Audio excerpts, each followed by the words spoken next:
श्री आस्करन जी महाराज, ये अनन्य भक्ति भक्तों के आचरणों में दिखाई देती है। ये अनन्यता, ये अपने मन, बुद्धि, चित्त, अहम और तन, इंद्रियां सब प्रभु को अर्पित किए हुए हैं। यद्यपि ये राजा हैं, जैसे लोगों का भ्रम होता है कि भगवान का भजन तो केवल भिक्षुक बन करके ही किया जा सकता है, कि हाँ कपड़े लत्ते फटे और एक लौकी का कमंडल, वही ऐसा नहीं है। बड़े बड़े चक्रवर्ती सम्राटों ने भक्ति की बाजी ऐसी जीत ली कि बड़े बड़े लंगोटी वाले उनके आगे झुक गए। ये नहीं सोचना चाहिए कि हम गृहस्थ हैं तो हम भगवान को कैसे प्राप्त कर सकते हैं। नहीं नहीं, आप केवल प्रभु के हो जाइए, क्योंकि प्रभु के हैं ही, और अपने मन वचन कर्म से उनको अपना स्वामी मान लीजिए। उनके जैसा प्यार करने वाला और कोई नहीं है। ये आस्करन जी पृथ्वीराज जी के पौत्र भीम सिंह जी के पुत्र थे, और इनके गुरुदेव थे श्री कील्हदेव जी। ऐसे अद्भुत महान पुरुष गुरुदेव कि एक बार ध्यान में ऐसे मार्ग में बैठे हुए थे और बादशाह उधर से निकला तो सेवकों ने हटाने की कोशिश की।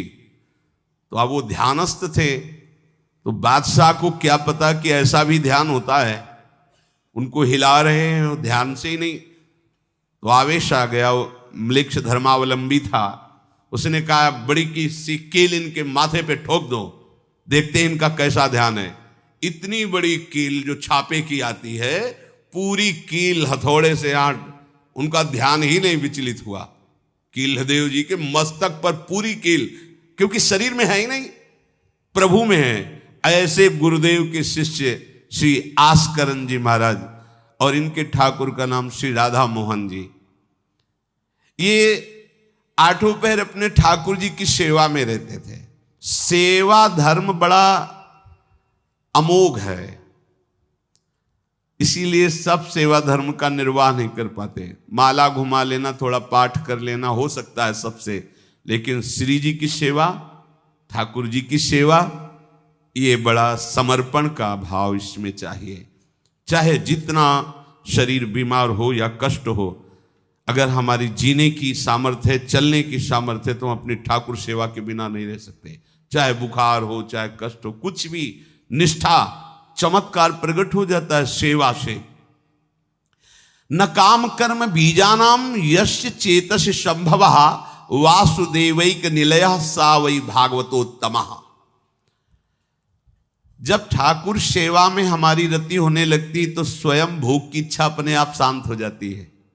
आज ये बनाए, ठाकुर जी को भोग लगाएं, आज ऐसा इत्र, आज ऐसी पोशाक, आज ऐसी पत्रावली करेंगे। आज वो प्रभु के विषय में जब सोच प्रारंभ हो जाती तो देहाभिमान गलित हो जाता है और भगवत भक्ति का उदय हो जाता है। आस्करन जी नरवरपुर ताको राजा नरवर जानो, मोहन जू धरी ही ये सेवानी के करी है। घरी 10 मंदिर में रहे रहे चौकी द्वार, पावत न जान को ऐसी मति हरी है। पर्यो को काम आए अब ही लिवाए ल्यावो, कहे पृथ्वीपति लोग कान में न धरी है। आई फौज भारी सुध दीजिए हमारी, सुनी बहु बात टारी परी अति खर भरी है। मनुष्यों में श्रेष्ठ मनुष्य आस्करन जी को कहा गया, क्योंकि श्रेष्ठ वही है जो श्री भगवान के चरणों का भजन और सेवन करता है। सेवन सेवा, नाम जप करते हुए ठाकुर जी की सेवा में तन मन प्राणों को जो समर्पित किए हुए है, उसको जो लाभ मिलता है बड़ी बड़ी साधनाओं से भी नहीं मिलता है। बहुलाश्व राजा विदेहराज जनकपुरी के राजा थे। इनका यह था कि प्रातःकालीन स्नान करके मंगला में प्रवेश हो जाते और 2 बजे तक पूरी सेवा करके मध्याह्न शयन कराने के बाद ही ये निकलते थे। ऋषियों के आगमन इनके यहां प्राय होते रहते थे। वहां बताया कि तुम जिन ठाकुर जी की सेवा करते हो मूर्तिमान रूप हो करके द्वारिका में विराजमान है, हमारी प्रार्थना है कि एक बार साक्षात दर्शन करो जाकर के। राजा बहुलाश्व ने, वहीं श्रुतदेव ब्राह्मण भी वैसे ही भजन में लगे रहते थे, बड़े अकिंचन थे। बहुलाश्व ने सारथी को आज्ञा की, रथ तैयार करो, हम सेवा में जा रहे हैं, ठाकुर सेवा करके आएंगे, फिर चलेंगे द्वारिकाधीश के दर्शन करने। उस समय भगवान विराजमान थे। सेवा में जाते, मंगला से प्रारंभ करते। वो क्रम ऐसा था कि 2 बजे ठाकुर जी को मध्याह्न में जब शयन कराते, बाहर निकलते तो समय पूरा हो जाता। वर्षों रोज रथ तैयार होता, लेकिन सेवा से तो फिर क्या हुआ, उधर रथ की तैयारी की ठाकुर जी ने, दारुक को आदेश किया रथ तैयार करो। किस बात के लिए? बहुलाश्व के दर्शन करने हम जा रहे हैं, सेवा का फल। और साथ में कौन था? श्री सुखदेव जी, सनकादि बड़े बड़े महापुरुषों को साथ लेकर भगवान स्वयं विदेह नगरी में आए और साक्षात दर्शन और सेवा प्रदान की। सेवा बहुत कठिन वस्तु है। सेवा भगवान की जिसने पधराली, प्रियाजू की पधराली सेवा कर रहा है, आप समझो श्री जी के निकुंज में हो, संशय मत करना, सीधे आपको श्री जी अपनी सेवा में लेंगे यदि सेवा विराजमान। देखो साधना का फल होता है, सेवा का फल नहीं होता। सेवा का सीधा फल होता है स्वामी के समीप नित्य सेवा में पहुंच जाना। आज तक हमें कहीं ऐसा प्रमाण नहीं मिला कि श्री जी की सेवा करने वाले की गति में अंतर हुआ हो। कहीं भी ऐसा, साधना से भ्रष्ट होते तो देखा गया, लेकिन श्री जी की परिचर्या करने वाला श्री जी को प्राप्त नहीं हुआ, ऐसा हमें अभी तक प्रमाण नहीं मिला। ये श्री राधा मोहन जी के आराध्य देव थे, आस्करन जी के, और ये सेवा में मगन रहते। देखो जब आप ठाकुर सेवा, जैसे आपको कि अब हम सेवा में रहेंगे तो हमारा काम कौन करेगा? तो पूरी सृष्टि तुम्हारे काम से चल रही है, तुम्हारे चलाए चल रही। अरे कुछ समय, घड़ी 2 घड़ी तुम ऐसी निकालो जिससे एकांत चित्त से आनंद पूर्वक अपने लाडले ठाकुर को दुलार कर सको। उनको श्रृंगार करो, भोग लगाओ, आरती करो, 4 परिक्रमा करो, साष्टांग दंडवत करो। जीवन का परम लाभ है ये। पर नहीं, आप खाएंगे हलवा, गरम गरम पकौड़ी, चाय, और ठाकुर जी के सामने वो सफेद वाले दाना नहीं आते, चिरौरी रख दो अरे भाई तुम क्या कर रहे हो? चोरी कर रहे हो तुम। घर में ठाकुर विराजमान, घर के मालिक विराजमान है, हमें जल्दी ऑफिस जाना है, गरम गरम परेठा ये वो सब, और ठाकुर जी के सामने। हम तो देखते हैं जैसे कोई ठाकुर जी के दर्शन कराने के लिए लाता है तो 4 टाफी, वो भी प्लास्टिक से लिपटी हुई, मतलब देख केवल ले, खा भी नहीं सकते हो क्योंकि प्लास्टिक लगी हुई, ऊपर कवर एकदम ऐसे रखे हुए हैं। वो बोले हमारे लड्डू गोपाल हैं। जब गोपाल हैं तो टॉफी खोल पाएंगे क्या? अगर आपको टॉफी ही पवाली है तो आप खोल करके सुंदर एक कटोरी में रख करके थे, ऐसे 4 दाने चिरौरी रख दिए, कटे हुए मिश्री के टुकड़े रख दिए।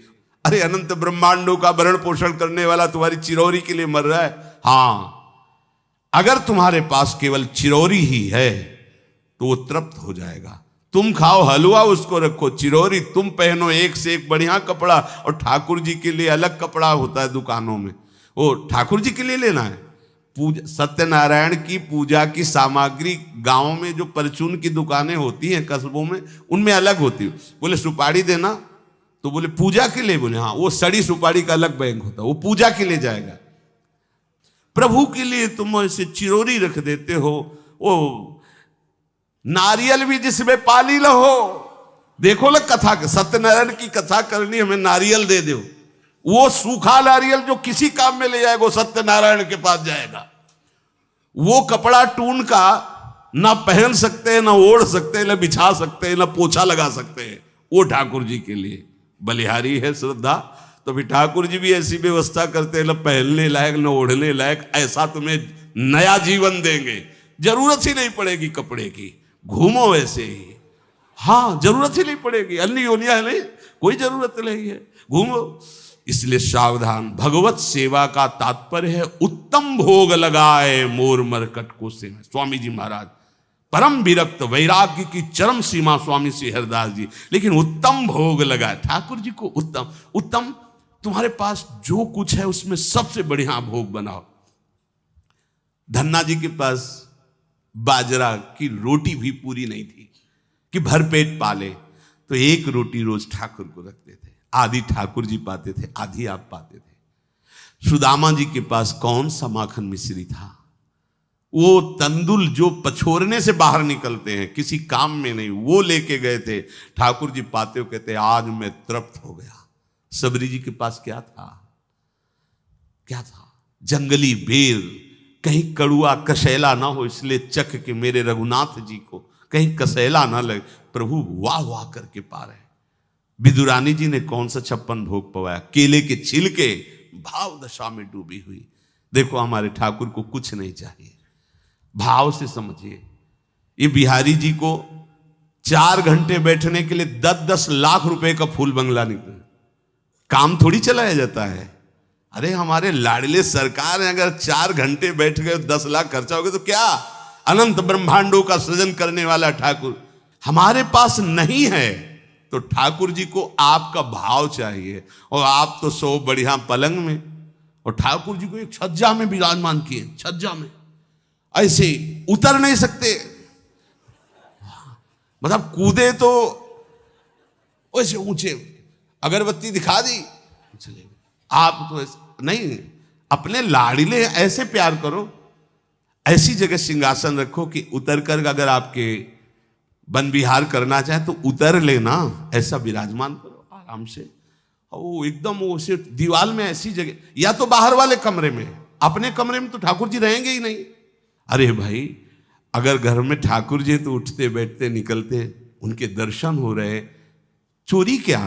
तुम तो हमारे घर के माई बाप हो, सब देखो, चोरी क्या आपसे? आपको जो अच्छा न लगे सुधार देना, ऐसे रहना चाहिए। बिल्कुल भगवत प्राप्ति निश्चित है। ये सेवा पद्धति है, बड़े भाव से आप इसको स्वीकार कीजिए। हमारे लाडले बड़े कृपालु हैं। अरे जहर पिला रही है छाती में लगा के तो परम पद दे रहे हो, तुम दूध पिलाओगे तो तुम्हें परम पद नहीं मिलेगा। पूतना जहर लेकर के पिला रही बाल गोविंद को, अभी 6 दिन के ठाकुर हैं, उसे परम पद प्रदान किया, और आप रोज सुंदर सुंदर भोग लगा रहे हो और तुम्हें भगवत प्राप्ति नहीं होगी। ठाकुर जी की आरती उतार रहे हो, बलिहारी जा रहे हो, उनके सामने कीर्तन कर रहे हो, नृत्य कर, विश्वास तो करो ना, तुम्हें भगवत प्राप्ति हो जाएगी। आस्करण जी ने एक चौकीदार पूजा गृह के बाहर बैठाल दिया और कहा कोई भी भीतर आने ना पावे, क्योंकि एक बार भी सेवा में विक्षेप मुझे बर्दाश्त नहीं। तो ठीक 10 घड़ी का इन्होंने भी नियम, जो नियम लो उसका निर्वाह करो। 4 घंटे। दिल्ली का बादशाह किसी कारण से उधर आया हुआ था, उसने कहा मुझे आस्करण जी से तुरंत मिलाया जाए। पहले तो राजा लोग होते थे और बादशाह, अब जैसे मुख्यमंत्री और प्रधानमंत्री, राष्ट्रपति। तो जो मुख्यमंत्री हैं ये राजा हैं प्रदेश के, और वो संपूर्ण राज्यों का बादशाह उसे कहा जाता था। आस्करण जी को शीघ्र हमारे सामने उपस्थित किया जाए। प्रार्थना की कि महाराज असंभव, इस समय आस्करण जी महाराज अपने ठाकुर जी की सेवा में हैं और उनका आदेश है 4 घंटे कोई हमसे बात ना करे। आस्करण जी को सूचना देने के लिए बार बार सेवकों को आदेश किया, पर कोई भी सेवक बादशाह की आज्ञा पर नहीं उतरा। हम अपने राजा से ऐसा नहीं प्रार्थना कर सकते। 4 घंटे। बादशाह को बहुत कष्ट हुआ कि हमारी आज्ञा का उल्लंघन। तुरंत आदेश किया सेनापति को, बुलाओ, देखते हैं कि हमारी आज्ञा का उल्लंघन का परिणाम क्या होता है। सेनापति तुरंत उपस्थित हुआ। इस नगर के सबको दंड दिया जाए और बंदी बनाकर आस्करण को हमारे सामने लाया जाए, क्योंकि बादशाह है। अब अहम तो विराजमान है ही है, कोई परमहंस थोड़ी है कि अहंकार लीन हो गया है। बताया गया कि ठाकुर सेवा में, भगवत आराधना में 4 घंटे उनके पास कोई सूचना नहीं पहुंचाएगा। बादशाह की आज्ञा का उल्लंघन करने के कारण सब सैनिक जितने थे दब रहे थे। महाराज की तो आज्ञा है कि सूचना न दो, पर यहां तो सब गड़बड़ हो रहा है। बादशाह ही नाराज हो गया। बड़ी घबराहट पूरे नगर में फैल गई और पूरे सैनिकों में फैल गई। ये नरवरगढ़ ग्वालियर से दक्षिण में है। आस्करन जी ना शिकार खेलते थे, ना किसी को दंड देते थे, बस केवल भगवत सेवा, नाम जप, नाम कीर्तन, पूरे नगर को सब सुविधा, सबके घर में ठाकुर सेवा, सबके यहां नाम कीर्तन सुनाई देना चाहिए। जिसको जो जरूरत हो राज दरबार से ले जाए। किसी को लग सकता है अगर ऐसे बढ़ता रहेगा तो राज खजाना खत्म हो जाएगा। नहीं, अज्ञान से तुम सोचते हो। एक बार पूज्य पादुड़िया बाबा के यहाँ 500 लोगों का भोजन बना। अब वहां उत्सव में 5000 से भी अधिक लोग आ गए। तो जो सेवक जन थे, भंडारी थे, भाग के आए, बाबा अब तो बहुत ही हानि हो जाएगी, क्योंकि सब लोग आ गए, 5000 के लगभग लोग हैं और 500 का ही भोजन बना है। बाबा जी ने कहा घबराने की जरूरत नहीं। गए, अपना ऊपर का चला ऐसे डाल दिया जो रसोई बनी हुई थी। बोले इसे खोलना नहीं, बस बांटते जाओ। सब पा चुके, जितना बना था ना, भगवत प्रताप। हरिराम व्यास जी की बेटी का ब्याह, रात्रि में बारातियों के स्वागत के लिए एक से एक सुंदर पकवान बने हुए थे, क्योंकि जिनके चेला मधुकर शाह राजा थे उनके पास कमी क्या, सब सुविधाएं। हरिराम व्यास जी ने सोचा ये संसारी आदमी इतने सुंदर सुंदर पकवान पाएंगे, ये तो ठीक नहीं है। वृंदावन के संत जन लेंगे तो अपने ठाकुर का भोग लगाएंगे, पाएंगे, कीर्तन करेंगे। कोतवाल को बुलाया वृंदावन के और कहा सब वैष्णव जनों को कह दो कि तुरंत आ जाओ, रमनिया ले जाओ। देखो कैसी भावना है, बेटी का ब्याह है। बोले संसारी आदमी बाराती क्यों पाएंगे। अब आप हो तो कह दे अरे इज्जत चली जाएगी, बाबा जी को खवाने से क्या इज्जत है, बारातियों को खवाएंगे तो इज्जत बनेगी। ये किसकी, देहाभिमानियों की। और अपनी इज्जत क्या है, श्यामा श्याम। अगर रसिकों को पवाएंगे तो हमारी इज्जत बन जाएगी, श्यामा श्याम प्रसन्न हो जाएंगे। तो श्यामा श्याम प्रसन्न हो जाएंगे, बाराती भूखे रहेंगे, ऐसा कैसे हो सकता है, ऐसा हो ही नहीं सकता है। हरिराम व्यास जी के, अब उनके लिए तो कोई रोक नहीं, उन्हीं की बेटी का तो ब्याह है। जो भंडारे में सब जमा थे, लड्डू, गुलाब जामुन, ये वो सब भर भर के अमनिया, ले जाओ ले जाओ। अब ब्रजवासी संत जन सबको बांट दिया, पर जितना भंडारा था उतना नहीं बना रहा। कर तुम अकर तुम अन्यथा कर तुम सर्व समर्था सा ईश्वरा। तुम प्रभु के लिए समर्पित हो तो तुम्हारे यहां हानि कैसे हो सकती है कि हम भाई ठाकुर सेवा में समय देंगे तो हमारा काम बिगड़ जाएगा, ठाकुर जी की भोग राग की बात करेंगे तो पैसों की कमी हो जाएगी। पक्की मूढ़ता है ये, ऐसा व्यापार है ठाकुर सेवा, संत सेवा। ऐसे करो और कई गुना बढ़कर के हाथ में आ जाएगा, देख लेना। क्योंकि सब दुखों का कारण पाप है, और जब ठाकुर सेवा, संत सेवा, तो इससे पाप नष्ट होते। जे ही पाप नष्ट हुए सुख का मार्ग खुल गया, पर अज्ञानी जानता नहीं है। अब बादशाह के आदेश से हड़कंप मच गया। कही के पठाई कहो कीजिए लड़ाई, सुनी रुचि उपजाई चली पृथ्वी पति आयो है। पर्यो सोच भारी तब बातियों विचारी कही, आप एक जावो गयो अचरज पाई है। सेवा करी सिद्धि साष्टांग होई के भूमि परे, देखी बड़ी बेर पांव खड्ग लगायो है। कट गई एड़िए पे टेढ़ी हूं न भौं करी, करी नित नेम रीति धीरज दिखाई है। बादशाह ने कहा आखिरी हुक्म है, आस्करन को हाजिर किया जाने, संपूर्ण सेना से विध्वंस मचा देंगे, नरवरगढ़ को पूरा नष्ट कर देंगे। जो प्रधान सेना नायक था वो हाथ जोड़ करके बादशाह से बोला कि आप समझो, हम आपके सेवक हैं, आपसे लड़ कैसे सकते हैं, आप बादशाह हो। पर मेरी प्रार्थना है आप अकेले जाकर के देख लीजिए, आस्करन जी सेवा में है, अकेले जाकर बात कर। हम सूचना नहीं दे सकते पर आपको रोक नहीं सकते, आप जाकर के बात कर लीजिए। बादशाह को लगा कि बात तो सही कि हमारे ही अनुकूल है, ये कोई वैरी तो है नहीं, चलो कोई अंगरक्षक नहीं। और स्वयं अंदर जाकर के देखा तो सारी सेवा हो चुकी थी, ठाकुर जी की साष्टांग दंडवत कर रहे थे। सत्संग में भी कहा है कि आप लोगों का जैसे शरीर स्वस्थ है तो साष्टांग दंडवत का नियम लेना चाहिए। अपनी ठाकुर सेवा करके 5, 7, 11, 21, 51, 108 अपने ठाकुर जी 4 परिक्रमा की, कहीं से भी 108 दंडवत। एकोपि कृष्ण कृतः प्रणामो दशाश्वमेधा व्रतेन तुल्यः दशाश्वमेधी पुनरेपि जन्म कृष्ण प्रणामी न पुनर्भवाय। ये भीष्म जी बोल रहे हैं, एक बार हमारे श्री कृष्ण को कोई साष्टांग दंडवत कर दे, 10 अश्वमेध यज्ञ का फल अवभृत स्नान का उसे प्राप्त होता है।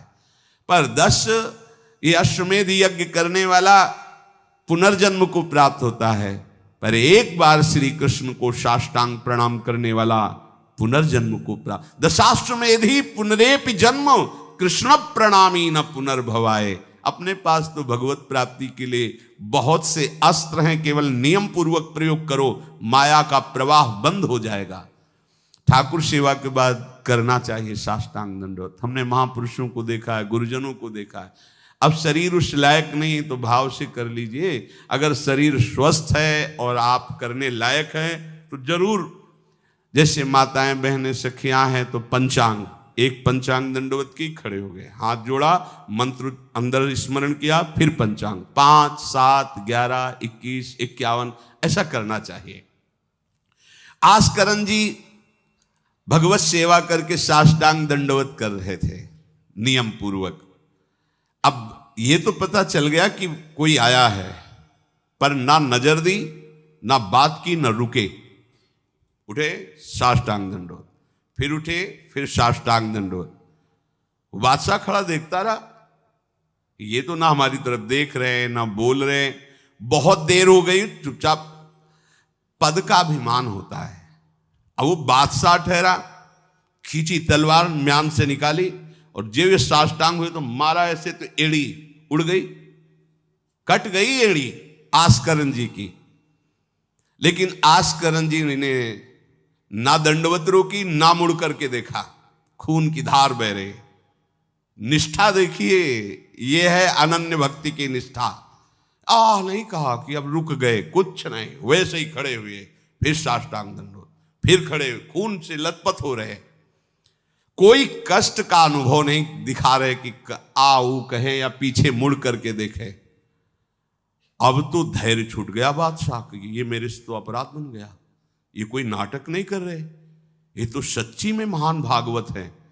क्योंकि जो पद का अभिमानी जन होता है वो ये नहीं जानता है कि भक्ति क्या होती है, भक्ति का स्वरूप क्या होता है, भक्तों की निष्ठा क्या होती है। उनको तो लगता है कि मैं अमुक पदाधिकारी हूं, मैं इतना, तो ये बाबा जी लोग भीख मांगने वाले, इनके आगे क्या जमीन में बैठे, हमारे लिए कुर्सी की व्यवस्था नहीं होगी क्या? हमारे को इस पद का अभिमान जो मिला है उसका सम्मान होना चाहिए। तो वो जिस पद में है, इस सृष्टि में कोई वो पद नहीं है, वो हरिदास पद में है, हरि पार्षद। तुम तो मायाकृत सृष्टि के किसी पद पे होगे, वो मायापति के निजी पार्षद हैं। तुम्हें दिखाई देता है भिखारी है, तुम्हें दिखाई देता है भिक्षुक है, नहीं नहीं, वो इतने बड़े बादशाह के ऐसा बादशाह पैदा ही नहीं हुआ है? चाह मिटी चिंता मिटी मनुआ बेपरवाह, और जिनको कछु न चाहिए वो साहन के साह। नरपति सुरपति लोकपति जिनके भावे घास, जिनके भावे घास, रहे परमानंद में तज सबही की आस। गर्दन उतार दोगे, अगर हरि का विधान होगा तो शरीर ही नष्ट होगा। नहीं, तो हमें छू भी नहीं सकते, हमारे स्वरूप को नहीं छू सकते। भक्त अपनी निष्ठा पे होता है। एक बार भी आस्करण जी ने मुड़ करके नहीं देखा बादशाह की तरफ। अब तो धैर्य छूट गया बादशाह की, गलती हो गई हमसे। ऐसा ही होता है। नवलदास जी को वृंदावन से हरिवंश महाप्रभु के शिष्य थे, तो बादशाह तुर्की था, उसके मन में वैश्यकुल के प्रति बड़ी ईर्ष्या पैदा हुई थी। तो उसने कहा भारत में वैश्यकुल नहीं रह जाना चाहिए, नष्ट कर दो। आतंक स्वरूप उनका काटना मारना, लाखों वैश्यों का कत्ल कर दिया। पता चला कि दूसर वैश्य एक वृंदावन में भी है। आए, उनको बंदी बना लिया, सामने पेश किया, कहा सर झुकाओ। कहा तो झुक चुका है एक जगह, राधा वल्लभ लाल के चरणों में। अनंत कोटि ब्रह्मांडों के बादशाह के सामने सर झुक गया है। अब तू तो एक भूमंडल का जबरदस्ती बादशाह बना बैठा है। बोले जंजीरों में बांध दो इसको, रोज कोड़े लगाओ, भोजन मत दो, फिर इसको हम दंड निश्चित करेंगे। देखते हैं, बहुत अपने अभिमान में है। बांध दिया। सुबह कोड़े लगाने गए तो जंजीरें पड़ी थी और कुछ नहीं था। फिर खोजा तो वृंदावन में राधा वल्लभ जी के दर्शन के, फिर बांध के ले गए। अरे बोले तेरी जंजीरें क्या मुझे रोक सकती है? जब माया की जंजीरें नहीं रोक पाई तो तेरी जंजीरें क्या रोकी? तू लाख बार बंधवा, मुझे नहीं रोक सकता है। आखिरकार चरणों में झुका, उनका बंद करवा ये नरसंहार। तेरे इस नरसंहार से कुछ नहीं होने वाला, तू शांति से रह, ये ऐसे उपद्रव करना बंद कर। तो ये जो पदाभिमानी जन हैं, एक अभिमान में न जाने कैसे कैसे बड़े अपराध हो जाते हैं, भक्तों को नहीं जानते हैं। उठी चिक डारी तब पाछे सोनिहारी, कियो मुजरा विचारी बादशाह तिरिझे हैं। हित की सचाई यह ने कुना कचाई होत, चर्चा चलाई भाव सुन सुन भींजे हैं। बीते दिन को नृप भक्त सो समायो, पृथ्वीपति दुख पायो सुनि भोग हरि छीजे हैं। करे विप्र सेवा तिने गांव लिख न्यारे दिए, वाके प्राण न्यार लाड़ करो कही धीजे हैं। पूरी दंडवत की, ठाकुर जी को प्रार्थना की, चिक डाल दी जो मध्याह्न विश्राम की, फिर पीछे मुड़े। तब तक खून बह रहा है। पीछे मुड़कर देखा, बादशाह जोहार की, बिल्कुल गुस्सा नहीं। राजा को इनकी ये धैर्य शैली देखकर कि अपने इष्ट के प्रति निष्ठा और मेरे अपराध का कोई भी इनके ऊपर प्रभाव नहीं, रीझ गया, बहुत प्रसन्न हुआ और कहा आज मेरे नेत्र सफल हुए कि मैंने ऐसा निष्ठावान भक्त देखा। ना तो तुम्हारी भ्रकुटी में थोड़ा भी रोष है, और ना तुम्हें पीड़ा है, और ना कोई थकावट है। हम आपसे वार्ता करना चाहते हैं, क्या है आप में ऐसी सामर्थ्य कहां से आई कि आपने अपनी निष्ठा छोड़ी और तलवार से एड़ी काट दी? एड़ी, अरे ऐसे काट, जरा सा कुछ लग जाए तो देखो कैसा लगता है। एड़ी कट गई, खून निकल गई, दंडवती बंद नहीं हुई। जब वो बैठ करके भगवत भक्ति की बात की, बादशाह के आंसू आ गए। संत का यही प्रभाव होता है।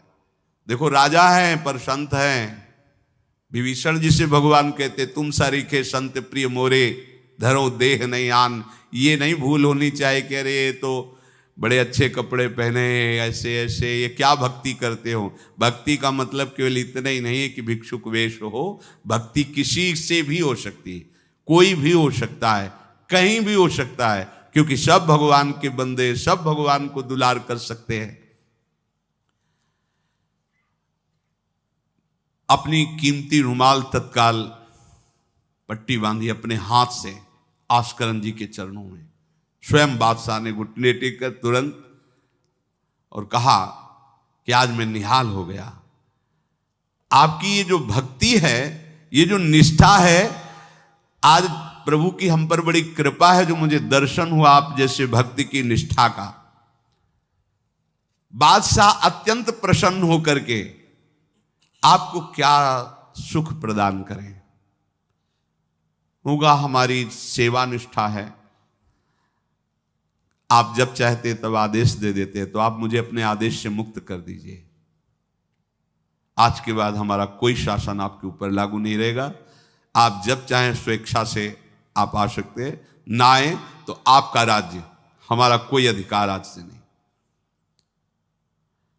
श्री आस्करन जी को एक बार बहुत शरीर में बुखार आ गया, इतना कष्ट पीड़ा होने लगी। अब वो कैसे सेवा करे, भीषण कष्ट है, उठा नहीं जा रहा। प्रातःकालीन बेला से ही सेवा प्रारंभ होती थी। बस उनको एक चिंता है कि अब सेवा कैसे होगी, सेवा कैसे होगी। उसी शिथिलता में भगवान अपने निजी सेवक में जो और परिचर्या करने में थे उनको आदेश किया, चरणामृत पिला दो, ठीक हो जाएंगे। वो रात्रि में ही चरणामृत, महाराज ठाकुर जी ने कहा चरणामृत, आप जो ही चरणामृत पिया शरीर का रोग नष्ट हो गया, स्वस्थ हो गए, सुबह सेवा में गए। इसलिए आप लोगों से प्रार्थना करते हैं, अकाल मृत्यु हरणम सर्वव्याधि विनाशनम श्री कृष्ण पादोदकम पीत्वा पुनर्जन्म न विद्यते। मान लो भैया, एक डॉक्टर औषधि देता है, पैसे लेता है, फीस के पैसे भी लेता है, और ना फायदा करे तो भी उसी दवाइयों का तुम आश्रय लेते हो। हम कह रहे हैं कि संसार से मुक्त होने के लिए चरणामृत सिद्ध औषधि है। रोज चरणामृत ठाकुर जी का पियो, कोई पैसा नहीं लगता। बिहारी जी, राधा वल्लभ, राधा रमन, जहां चाहो, बड़े उदार ठाकुर। चरणामृत, अगर इतना चरणामृत मिला उसमें आप 1 लीटर जल मिला लीजिए, चलता रहेगा। जब कमी लगे फिर जल मिला लीजिए, चरणामृत ही रहेगा। आप वर्षों इतने चरणामृत को पी सकते हैं जल मिला मिला के, अकाल मृत्यु नहीं होगी। समस्त रोगों के नाश करने की सामर्थ्य चरणामृत में है। कोई भी व्याधि आपको परास्त नहीं कर पाएगी। और पुनर्जन्म न विद्यते, हम भगवान के धाम में चरणामृत के प्रभाव से चले जाएंगे। अब इस पर श्रद्धा कितनी है देखो, आप 10 बार वर्णन किया होगा। नियम से चरणामृत पियो, अपने ठाकुर जी का, श्री जी का चरणामृत पात्र में रख लो, 2 बार 3 बार दिन में पियो। चरणामृत आपको अकाल मृत्यु हरणम सर्वव्याधि विनाशनम श्री कृष्ण पादोदकम पीत्वा पुनर्जन्म न विद्यते। एक बार किसी विपक्ष राजा ने आक्रमण कर दिया आस्करन जी के ऊपर। आस्करन जी के जब बात पता चली कि वो आक्रमण, तो उनका प्रभु हमसे मार काट नहीं होगा, सब में आप विराजमान हो, अब हमसे नहीं हो। या तो राजपद हटाओ, मुझे कहीं एकांत ले चलो, मैं आपके लिए रोऊं तड़पूं। अब ये सब नहीं होगा कि अब हम फिर तलवार उठाएं, मार काट शुरू करें। पर अंदर से आया कि तुम राजा हो तो प्रजा की रक्षा करना तुम्हारा कर्तव्य है। तो उन्होंने पूरी सेना सजाई, जानते हो कैसे?